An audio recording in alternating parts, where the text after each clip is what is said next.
The great state developer के इस episode की शुरुआत वहीं से होती है जहाँ से पिछला एपिसोड खत्म हुआ था। तो पिछले एपिसोड में हमने देखा था उसे एक न्यू सिस्टम मिलता है जिसका नाम था आरबी। आरबी मतलब रिलेशनशिप पॉइंट। ये उसे तब मिलेंगे जब वो अपने परिवार की नजरों में कुछ अच्छा आदमी बनेगा। ये देखने के बाद लॉयड पीछे देखता है जेवियर की तरफ उसका इंप्रेशन चेक करने के लिए, लेकिन जेवियर का इंप्रेशन लॉयड के प्रति बहुत ही कम था।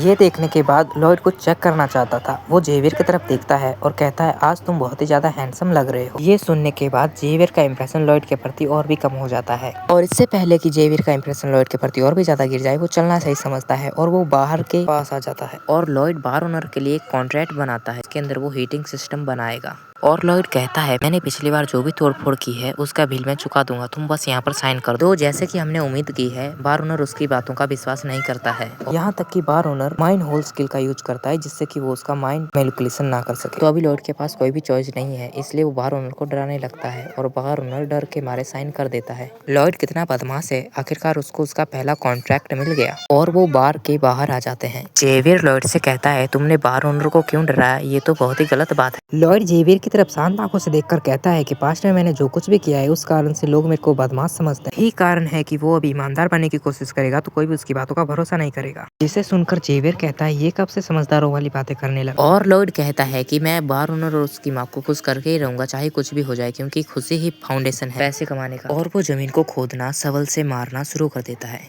वो अपने घर के नॉर्मल औजारों से घर बनाना शुरू कर देता है, लेकिन उसकी बॉडी उसका साथ नहीं देती है और वो जल्दी थक जाता है। जेवियर उसे रोकता है और वो शॉक हो जाता है क्योंकि उसने जिंदगी में पहली बार कुछ किया है। उसके शरीर का हर एक हिस्सा दर्द दे रहा था, लेकिन उसको काम करते ही रहना है। उसने लकड़ी काटने की कोशिश की, लेकिन जैसे ही वो कुल्हाड़ी उठाता है वो गिरने ही वाला था, लेकिन जेवियर उसे पकड़ लेता है और उसके हाथ से कुल्हाड़ी ले लेता है। वो लकड़ियों को हवा में उछालता है और वो अपनी स्किल का यूज करके सारी लकड़ियों को परफेक्ट शेप में काट देता है। बहुत ही लाजवाब था, जैसा कि हम उम्मीद कर सकते हैं कि ये आगे चल के बहुत ही अच्छा स्वॉर्ड मास्टर बनेगा। लेकिन जेवियर को थैंक्स कहने के बजाय वो उससे कहता है क्या तुम जमीन खोदने में मेरी मदद करोगे। जेवियर सोचता है ये मुझे थैंक्स कहने की बजाय ये मुझसे और ज्यादा काम करवाना चाहता है, ऐसे आदमी से हम यही उम्मीद कर सकते हैं। लेकिन जेवियर सोचता है आखिर ये बनाना क्या चाहता है, इसलिए वो उसकी मदद करने के लिए तैयार हो जाता है। वो ये देखने के लिए मर रहा था कि आखिर ये बनाना क्या चाहता है। दोनों जमीन खोदना शुरू कर देते हैं। आखिरकार उन्होंने पूरा कंस्ट्रक्शन का काम खत्म कर दिया था।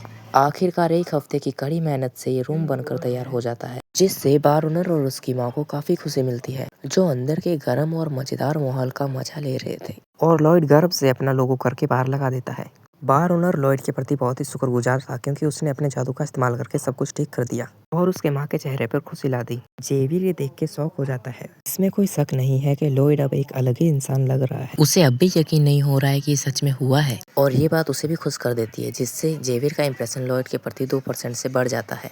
और हम देखते हैं कि लॉयड के पास 39 आरपी आ जाती है और वो मुस्कुरा रहा होता है। इसे बनाने में लॉयड ने बहुत ज्यादा पैसे खर्च किए थे, लेकिन ये कोई प्रॉब्लम नहीं है क्योंकि ये घर एक प्रमोशन के लिए ही तो है। पिछले कुछ दिनों में रूम के सफल हो जाने के बावजूद लॉयड को बहुत ज्यादा परेशानी हो रही थी लोगों को कन्विंस करने के लिए कि वो उससे ये कॉन्ट्रैक्ट ले ले।